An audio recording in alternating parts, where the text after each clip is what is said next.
யாருமே சொ சொல்லாத ஒர்க் அவுட்டாக திடீர்னு நான் இப்படி உட்காந்து பார்த்தேன். உட்காந்து பார்க்கையில அப்படி நான் லைட்டாக அப்படியே வாக் பண்ணேன்.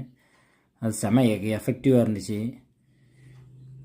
காலுக்கு இதை மாதிரி டெய்லி ஒர்க் அவுட் கொடுத்தா நல்லாயிருக்கும். நல்லா கால் ஸ்ட்ரெச் ஆகுது, நல்லா தொடையில் வந்து நல்லா ப்ரெஷர் விழுது. இதை மாதிரி ஒர்க் அவுட் பண்ணுங்கள், நல்லாயிருக்கும் காலுக்கு டெய்லி. சும்மா நம்ம ஜிம் எதுவுமே போகாமல் நம்ம உடம்ப வந்து வீட்டிலே நல்லா இது பண்ணலாம். நான் எல்லாமே வெயிட் லாஸ் பண்ணது, ஒர்க் அவுட் பண்ணது எல்லாமே வீட்டிலே தான் பண்ணுவேன். இந்த இந்த ஒர்க் அவுட் மாத்திரம் யாருமே ஆன்லைனில் சொல்லலை. நான் தான் சும்மா அப்படின்னு உட்காந்து பார்த்து ஃபஸ்ட்டு சும்மா அப்படி வாக் பண்ணி பார்த்தேன். நல்லா எஃபெக்டிவாக இருந்துச்சு. அது நான் லெக் ஒர்க் அவுட் பண்ணும்போது இதை நான் இப்போ பண்ணுது நல்லாயிருக்கு, எஃபெக்டிவாக இருக்குது. சப்ஸ்கிரைப் பண்ணுங்கள் ஃப்ரெண்ட்ஸ், ஆல் ஃப்ரெண்ட்ஸ் சப்ஸ்கிரைப் பண்ணுங்கள். அப்போ தான் நான் போடுற வீடியோ உங்களுக்கு அடிக்கடி வரும்.